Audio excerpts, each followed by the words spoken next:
ये कहते हुए पप्पू यादव बदहवास हो जाते हैं कि हाँ मैं टेररिस्ट हूं, मुझे गिरफ्तार कर लो। आधी रात को जब बिहार पुलिस उनके आवास पे पहुंचती है, उस दौरान उनके आवास पे पप्पू यादव पुलिस के अलावा पप्पू यादव के जो है वो हजारों समर्थक भी वहां पे मौजूद हो जाते हैं। और तब इस बात के ऊपर चर्चा शुरू हो जाती है कि आखिरकार आधी रात को पुलिस क्यों पप्पू यादव को गिरफ्तार करने पहुंची है, इसके पीछे का कारण क्या है, ऐसा क्या कर दिया पप्पू यादव ने कि साहब अभी जो है वो सदन में बजट सत्र चल रहा है, इस दौरान वो दिल्ली से वापस ही आते हैं कि पुलिस उनके दरवाजे पे पहुंच जाती है। और ऐसे में आपके लिए भी ये जानना बहुत ज्यादा जरूरी है कि एक पुराना मामला जो लगभग 31 साल पुराना है, उस मामले में पुलिस इतना एक्टिव क्यों हो गई, क्या है वो पूरा मामला जिसमें अभी गिरफ्तारी हुई है पप्पू यादव की, इसके ऊपर विस्तार पूर्वक चर्चा करेंगे। लेकिन उससे पहले मेरा परिचय जान लीजिए। मेरा नाम है रजत और आप जनता जंक्शन देख रहे हैं। आपको बता दूं कि पप्पू यादव के ऊपर एक केस होता है 1995 में गर्दनी बाग में।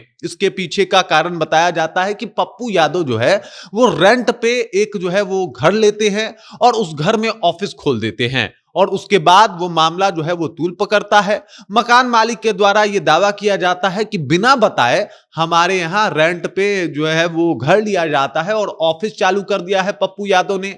इसके अलावा 3-4 और धाराएं लगाई जाती है, जैसे उस जमीन पे कब्जा, उस घर पे कब्जा और तमाम तरीके की बातें जो है वो सामने आती है। पप्पू यादव वो घर नहीं छोड़ रहे हैं, इस तरीके की भी बातें सामने आती है। और इसी को लेके मकान मालिक जो है वो पप्पू यादव के ऊपर जो है वो मुकदमा कर देता है। और इसी मामले में बेल टूट जाने के ऊपर जो है पप्पू यादव की गिरफ्तारी होने जो है वो हो जाती है। पप्पू यादव को गिरफ्तार करने पुलिस जो है उनके आवास पे पहुंच जाती है। इस दौरान पप्पू यादव ये भी कहते हैं कि साहब ये कुर्की जब्ती का सिर्फ वारंट लेके आए हैं, गिरफ्तारी का नहीं। पुलिस के ऊपर कई सारे आरोप लगाए हैं। इस दरमियान पप्पू यादव ने कहा कि साहब सिर्फ कुर्की जब्ती का जो है ये लोग वारंट लेके आए हैं, गिरफ्तारी का नहीं।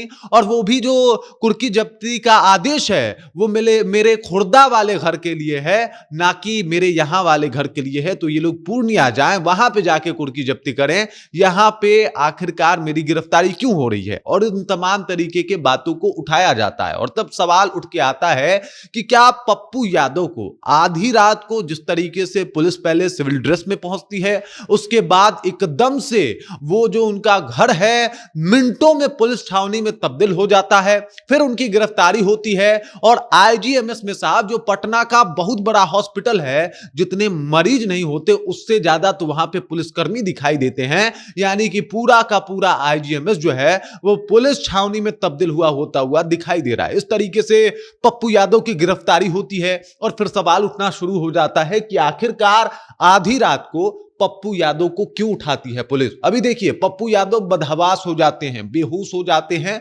लेकिन पुलिस जो है उनको आईजीएमएस में ले जाती है शुरुआती जांच के लिए।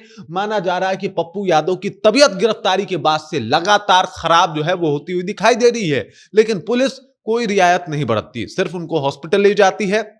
अभी उनको आईजीएमएस से जो है वो पीएमसीएच भी रेफर कर दिया गया। लेकिन वही पुराना मामला जो आज से लगभग 31 साल पुराना है, उस मामले में इनकी गिरफ्तारी बहुत कुछ कह रही है।